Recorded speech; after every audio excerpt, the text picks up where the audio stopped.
Hello and welcome to the third season of the Klassiki Podcast. I'm your host, Sam Goff. Klassiki is your window into the world of Eastern European film. Subscribers gain access to our library of classic and contemporary titles, as well as filmmaker interviews, video introductions, program notes, and much more.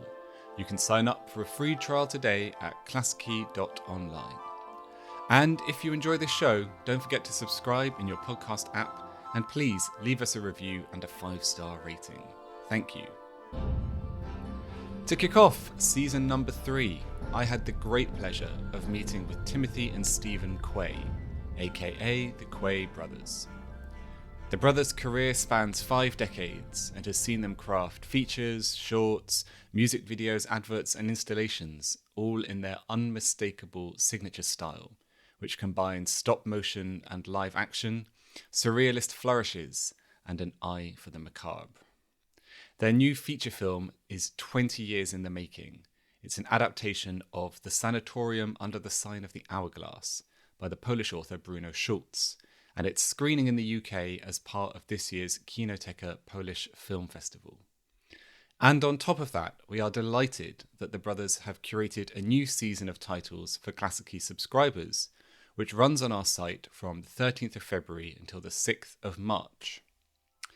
The brothers were kind enough to invite me into their London studio, the Atelier König, to discuss their long history working in and with artists from Eastern Europe, from their student days in the 1960s up until their latest film. Check out the links in the show description to find out more about screenings of The Sanatorium Under the Sign of the Hourglass at this year's Kinoteka Festival, and to explore the brothers' selection of titles for Klassiki Picks. Do you want to know about that big moment? Well, let me ask the question, I guess. Thank you so much for inviting me into your Atelier König, in its, I just learned, second location. Yes. Here in Old Street in London. So, Eastern Europe, Central and Eastern Europe, has been this thread running through your careers, going all the way back to, in the early 80s, making films about Janacek and Schwankmajer, and then now adapting Bruno Schulz, the Polish author, all the way up to the present day. So, was there for you some formative moment, some big bang, where you were exposed to this world of Central and Eastern Europe that kicked it all off? Yeah. I believe it was, well, we know it was when we walked into the Philadelphia College of Art back in 1965, and we came upon immediately an exhibition of Polish posters from the classic school of the 60s, and they were awful. Film posters. Yeah. Well, they were both theatre, opera, and cinema. So it was the same artists doing the same. Yeah, exactly. So there were, at that time, these were unpronounceable names to us, and since then we've learned how to pronounce them. Cieslewicz, Starowiecki, Tomaszewski, Fangor. Borowczyk even. Borowczyk had done some posters, but these set up, upon looking at them, you saw this constellation that was being established. It would say,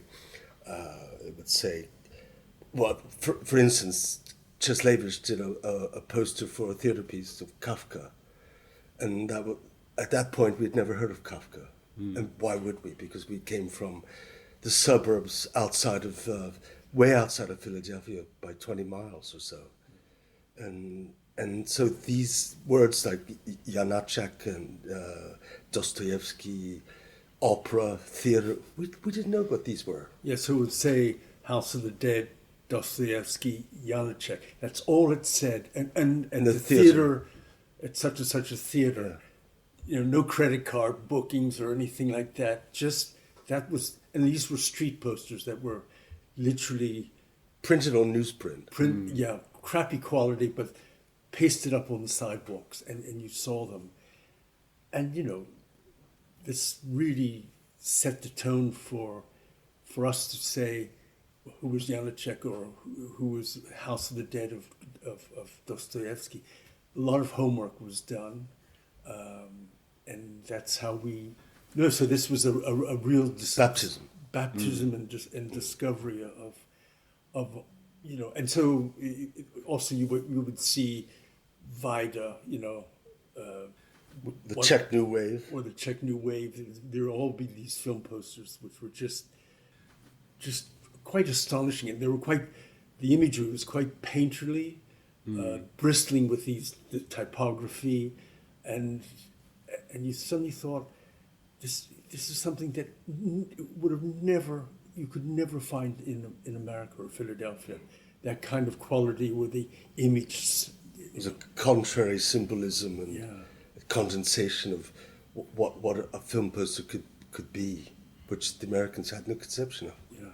So it sounds like it was from the very beginning a kind of synesthetic experience, because you're discovering literature, music, opera, theatre, but through this visual language. Exactly. Or consolidated in these powerful images that were quite mysterious or elusive, and it was just something that it was a real provocation and a seduction. And yes. And so then you just start looking up who's Dostoevsky, who's Janacek, who's we did our homework. Lenitsa. Yeah. We just did our I remember the what we were reading. There were two magazines, both I think Swiss, Graphis and Gebrauchsgrafik, and in those that we discovered that they would do investigations of Czech posters, Czech. Or Polish posters. Polish, just talk about Bulgarian, you name it. And at one point, one of the descriptions was saying it was very Kafkaesque. And we went up to the librarian and asked him, he says, Kafkaesque, what does that mean? He said, look it up in the dictionary. So there was a dictionary right there. We looked it up. He said, it doesn't exist. He said, and then like 2 weeks later, we went down another alleyway of the library, and under K there was Kafka. And it was his diaries. Not the castle, not the more obvious ones, Metamorphosis. But the diaries were revelations. Yeah, absolutely a revelation for us. These fragments that we thought were just stunning in their visual quality. Evocations of miniatures. And so at what point did this kind of imaginative, I guess kind of fantasy world, at what point did it start to then really influence your actual artistic work? Because there is this very long-standing influential Czech animation tradition. There's a Czech puppetry tradition, which is very important. There's this Polish typographical tradition. So at what point did then they start to come through in your own I think work? at the very beginning as students, and at that time we were basically studying illustration and photography, and then in the last year one of us went into did a little film program, but we always did everything together anyway. And we started doing some cutout animation films, and then we eventually, after that, we got accepted to the Royal College of Art for 3 more years. So then we came over here, and of course you had things like the Paris Pullman, the Electric Cinema, the Scala. So there again, double bills, and it just continued. But it was a kind of scarring. So in a way, but puppetry came really much our moving towards puppet animation came. Yes, we knew the Czech tradition but it was Trinka and Pojar. Schrankmeyer wasn't on the horizon, and his films weren't available at all. At all. There was Starovich, who you could see, and even in Philadelphia, you could go to the big public library and you could rent a 16mm print of the mascot. You thought nobody would do that. See, you had to have a 16mm projector at home, which we did. Somebody had one, we borrowed it. So that Czech puppetry tradition, for instance, that was there. That was kind of life. Because I mean, Tunka was working until the late '60s. Late so 60s, it was, yes, absolutely. Exactly. Yeah. You kind of picked up just where that kind of Czech puppetry tradition. I mean, left off. really, the only the film that was really available was The Hand. The Hand, and then I think Czech Legends. Czech Legends. But you can see in The Hand, it started to really come together with him. So, if we jump forward a little bit into the early knockings of your animation career, I'm thinking about your film from 1984, The Cabinet of Jan Schwankmajer, because it's such a wonderful expression of your own sensibilities and such a wonderful tribute to this figure, Jan Schwankmajer, who's obviously a huge figure in Czech animation, in stop motion animation. So I don't know let's talk about Schwankmajer for a second, and maybe about how you went about attempting to kind of form this tribute to him early on in your own work. We were told by a Czech illustrator who was at the Royal College of Art. He said, "Have you heard of Schwankmajer?" And we said, "No." And he said, "You really should investigate him." And so we told our producer about this man, and he said, "All right, why don't we attempt a documentary on him?" And the angle we would choose would be when the French surrealists arrived in Prague in 1937 to meet the Czech surrealists. And we said this would be the meeting point for an investigation of Czech surrealism. And we sort of know that French surrealism sort of gently died out in the end of the Second World War. But the Czech surrealists, even under communism, were meeting every Thursday night. And they were still vital, livid. And Schwankmajer and his wife Eva were two of a huge, not a huge, but a really tight group of Czech surrealists. And so on that Channel 4, we proposed it to Channel 4, and they said, yes, do a documentary. So we flew to Prague, and we were told that once upon having arrived in Prague, our translator said, there are other filmmakers other than Schwankmajer. We said, no, we just want Schwankmajer. And so she showed them, and of course we were disemboweled by them in principle. But imagine seeing about 10 Schwankmajer shorts, one after the other. And then Schwankmajer then took us to his studio where he showed us the censored films. It was about four of them that he then showed us privately. But then the thing that happened was that we asked Keith, our producer, asked, would you be willing to do an interview with us on camera? And he said no. And in a way, it was a godsend for us, because we said how we should create an imaginary figure puppet in the style of Archimboldo that would represent Schwankmajer's, the 16th century and the 20th century simultaneously flowing together. And so there's that Czech. I mean, you've returned to the Czech milieu a number of times, and then I guess the other cultural tradition that you've returned to the most is Poland. Like you say, the kind of the Polish puppetry animation tradition goes all the way back to Leszek Starewicz, who's one of the earliest. He's kind of turn of the century, 1900s, and then runs all the way through these figures like Borowczyk and Lenitsa, who you were encountering in the 60s, and then your latest film just this year is again returning to this Polish source material. When we were in our last few weeks at the Royal College, we had our diploma show, and one of the people who visited it was Andrzej Klimowski, who was Polish, studying at St. Martin's, and he left a note at our exhibition site, because we'd done poster. A poster for Borovchik. And he left a note saying, I too am a great lover of Borovchik. And so we met him like the next day and went to Daki's and we talked. And then he said, listen, I'm going back to Warsaw to be a student of Tomaszewski, and I'll study there for 2 years. Why don't you come and join me for, just visit? Yeah. And so in 1974, after we returned to America, we said, yes, we'll come to Warsaw. And we stayed for a week, and that was when he introduced us to Bruno Schulz. He said, this is who you must read. He introduced us to a lot of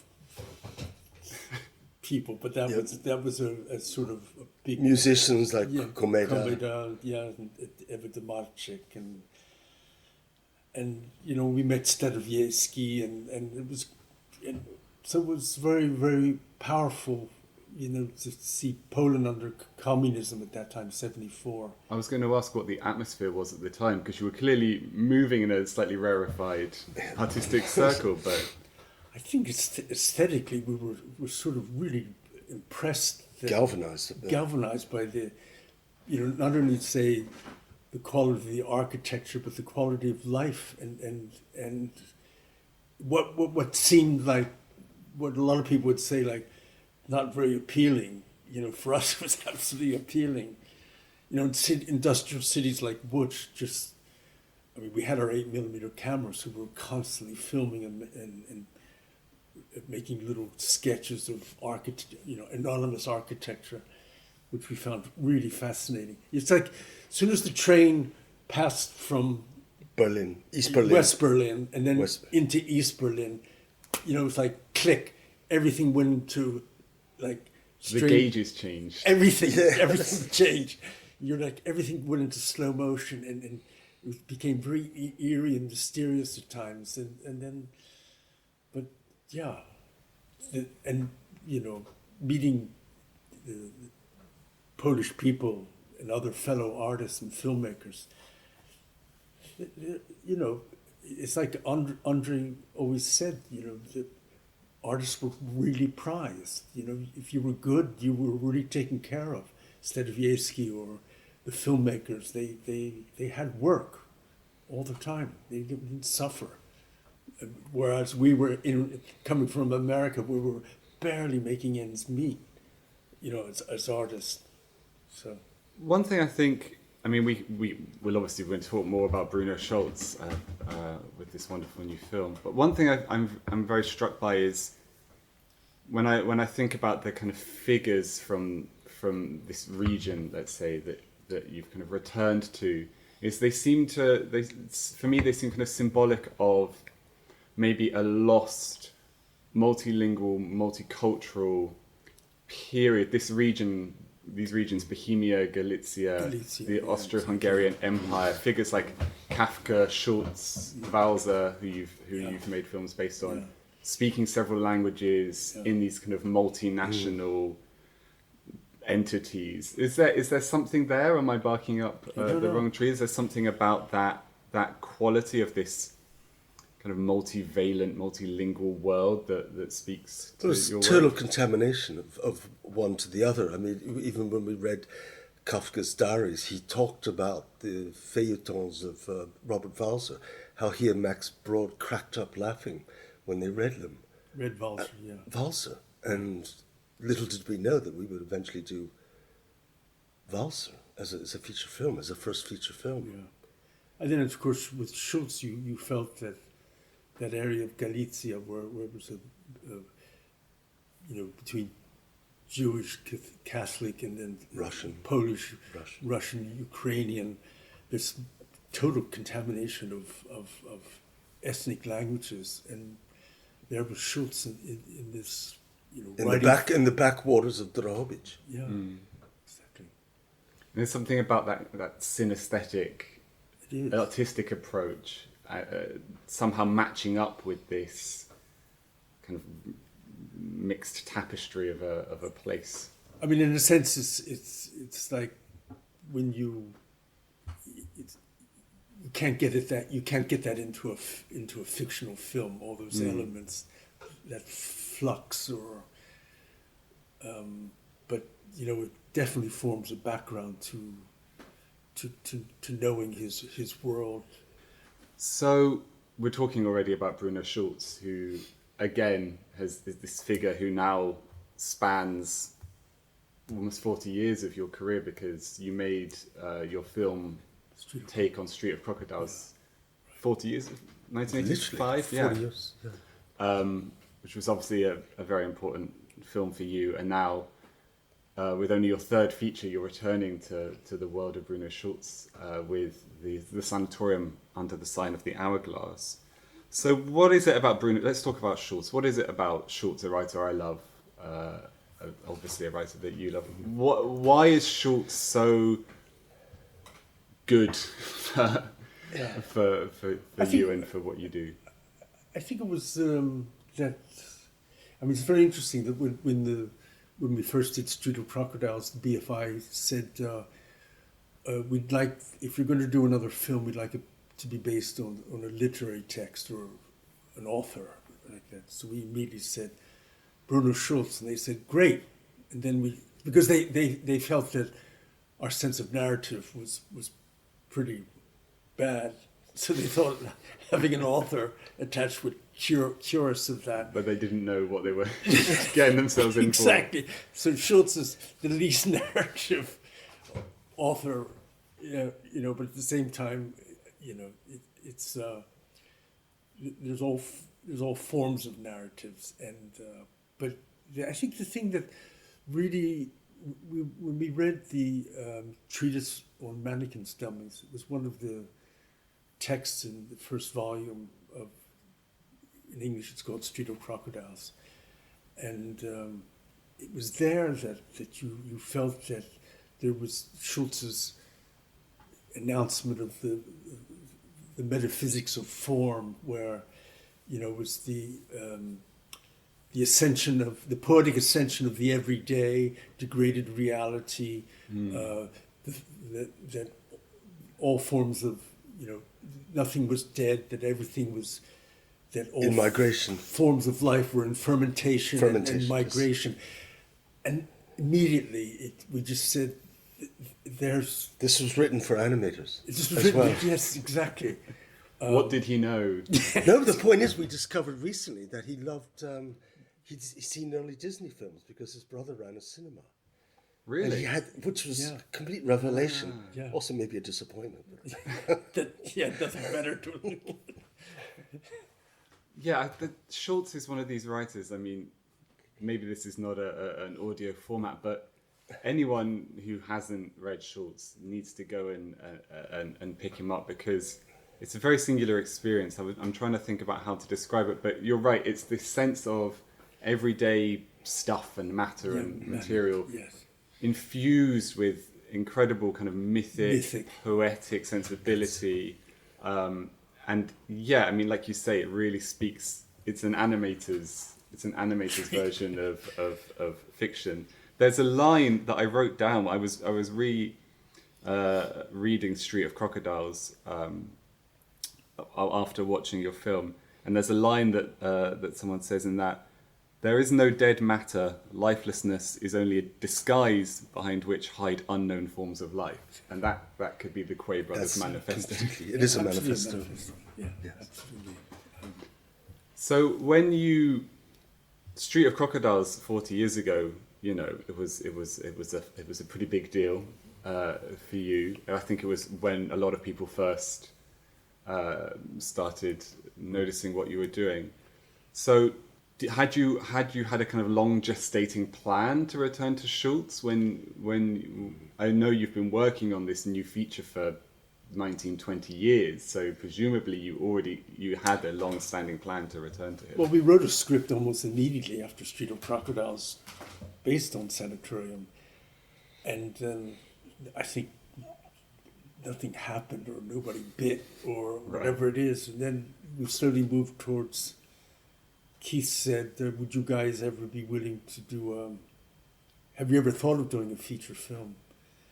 And at that point we said, well, we were reading Walser's Jakob van Guten, and we said, well, if we could keep it like a chamber play, or little bit like Bergman's trilogy, where it was very minimal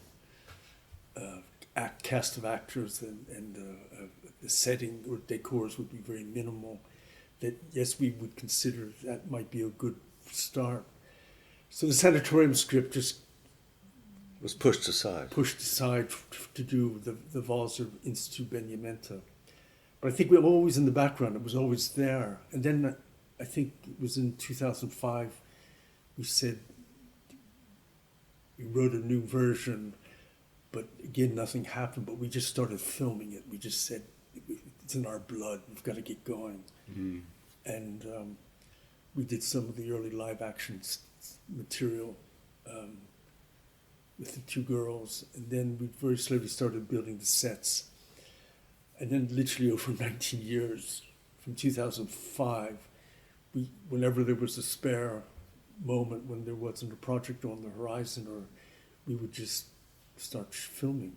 So, and then it didn't really come together until about 2020, when the BFI did finally sanction the film, and Polish TV came on board as a co-production.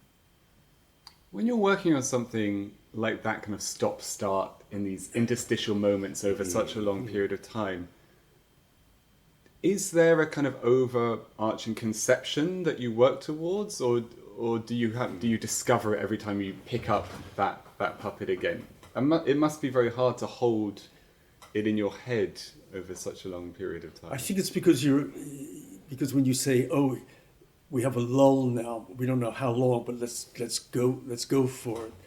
That it was very important to establish, for instance, the train journey, and also the feel of the Galician landscape. That was something very right away that we went for, just to get it right, and to see if we were on the right track.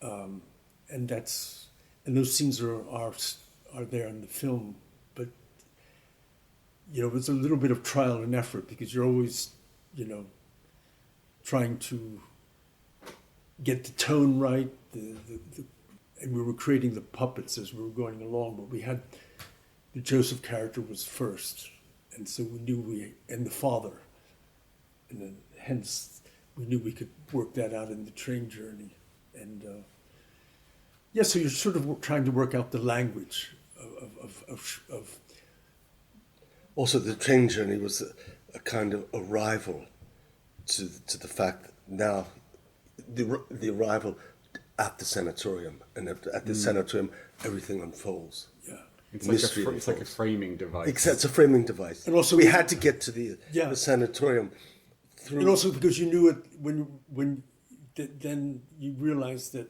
probably in the next lull you would then start to build the decors for the sanatorium physically, with what it looked like on the outside or the inside. And so we sort of knew it would go in stages like that. So another 2 or 3 years would pass. And I mean, that matches the shorts stories themselves, because it's a kind of a hero's journey through time, space, the consciousness, however you want to describe it, of this character taking the train to the titular sanatorium to visit his father, who may or may not be dead, depending on who you ask or what day of the week it is, and then kind of tumbling through these kind of endless chambers of the sanatorium of his own memory and consciousness. So it seems kind of fit. Again, you and Bruno Schulz are in some kind of lockstep when it comes to... I mean, I suppose in a sense that because you were doing it in stages, that you would just do units, and then knowing that you'd leave it for the edit at the end, that it would come together.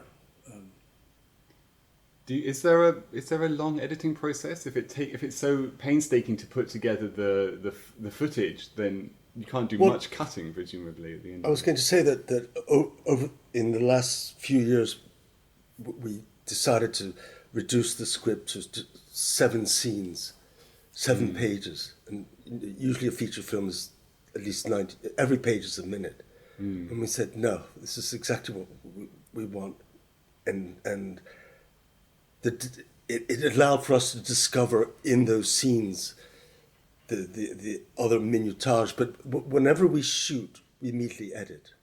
We're always doing the montage simultaneously with the music. We already have the music in hand.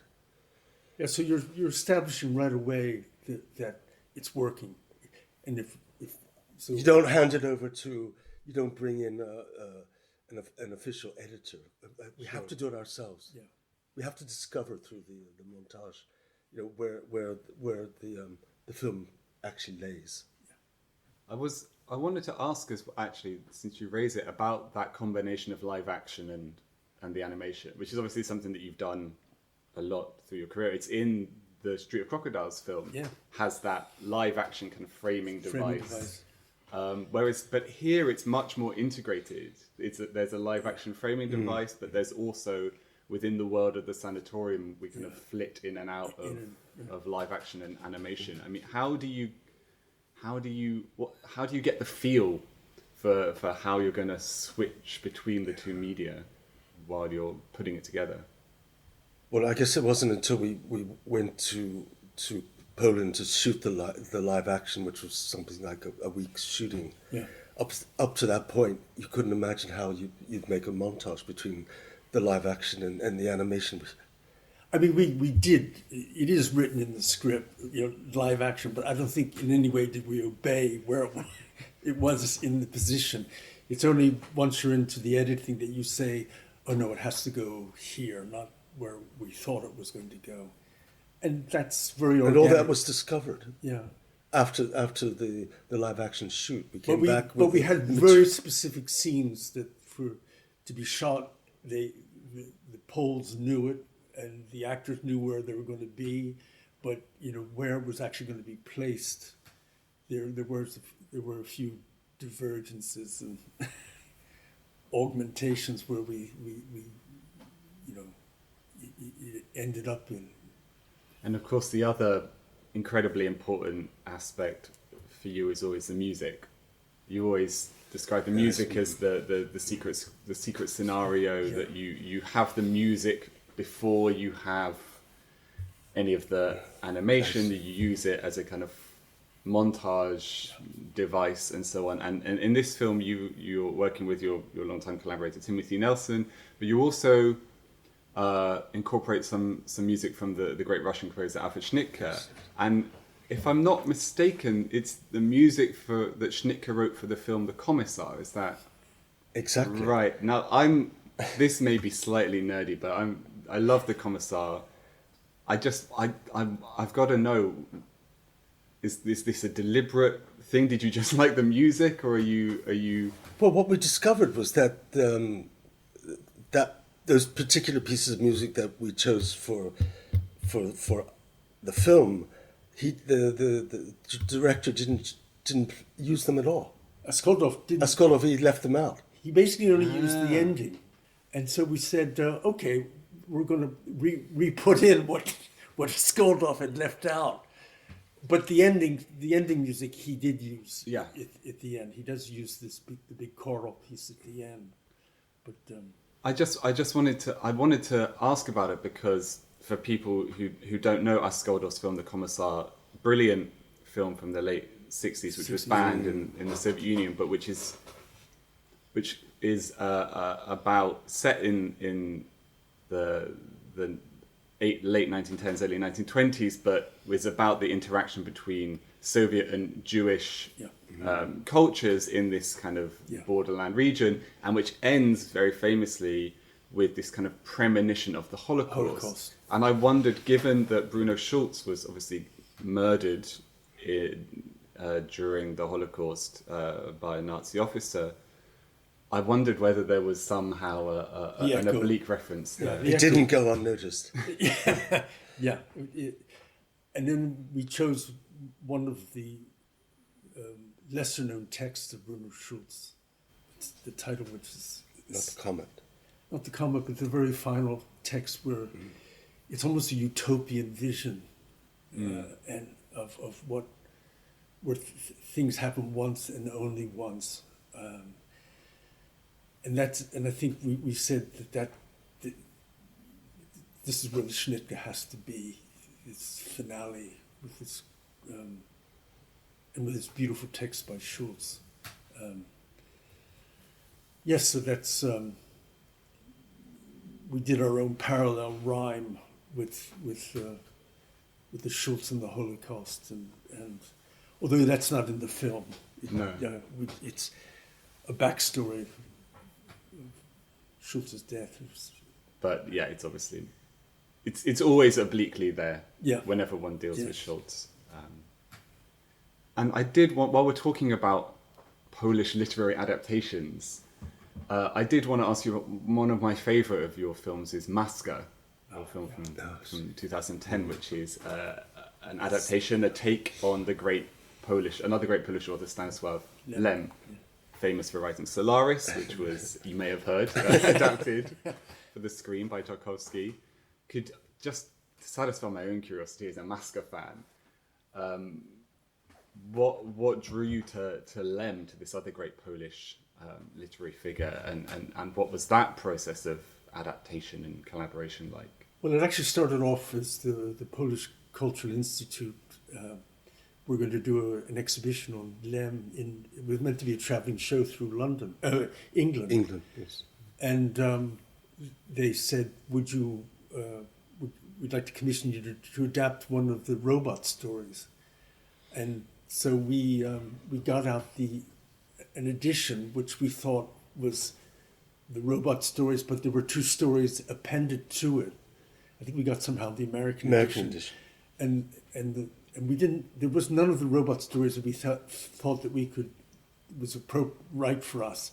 But when we read Maska, we said, this one, and so we told them, and then the people at the Institute said, but that's not part of the robot stories. We said, Never simple with you. but they said, it's okay, do it. So it was a commission, in essence. So, and it's a fabulous story. I mean, it absolutely. And of course, we immediately thought of Penderecki to do the music. Yeah. Of course, That was fundamental, was Yes. Penderecki. another returning Polish artistic hero. And then we had to go and meet him. Here he had done.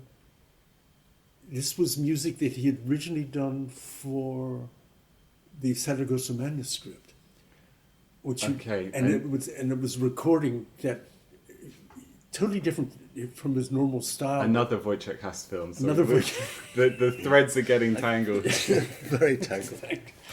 So, but we asked if we could use, a clip of this, and he was very, very kind. I mean, we had to pay something, but it was minimal. And did Lem pose any particular challenges? I know you're always going to make it very much your own whenever you work with this material, but Well, I remember we talked about how Schultz suits you. Yeah. Your I remember we were thinking it was just doing it as a silent film with music of Penderecki, and then we suddenly realized, on the contrary, this text is so beautiful and powerful, even in English. So we had it. Magdalena Cilecka Yeah. to do the voice. And she's one of those very well thought of actresses at the time, and Marlena at the Polish Cultural Institute suggested her, and we said, let's go for it. And then she, did a quick recording session. And she just knocked it off. But it's such a powerful, beautiful text and beautiful voice. what sort of shocked us was that Schultz was alive and Lem was still alive, and they were both in different Ukraine. parts of the Ukraine, Lviv and Drohobych. But I got the feeling that neither knew of the other. well, they're so worlds apart, aren't So they? The kind of absolutely. the poetry of the kind of ghetto that Schultz writes, and then the sci-fi of It's Lem. true. Yeah. I guess I find it so interesting that your ability to find within all of these different various inspirations and sources, you always find that the Quay Brothers angle, because Lem, this great science fiction author, but the story is about a story of animation of this kind of robotic puppet figure, and the question of whether or not they're imbued with their own consciousness, yes, and exactly. that sense of whether they have agency or free will and so on. It's just such a puppetry-minded text. It's such a Quay Brothers text. It's just, yeah. Well, if people are interested in kind of bringing together some of these threads that we've got tangled here, the Saragossa manuscript will be screening alongside your new film as part of the touring program for the Kinoteka Polish Film Festival in March. So maybe we can add some links for that in underneath the show, so that people can start to put together this strange Polish world that we've been talking about. But Quay Brothers, thank you so much for inviting me into your atelier, and thank you so much You're welcome. for talking me through the sanatorium.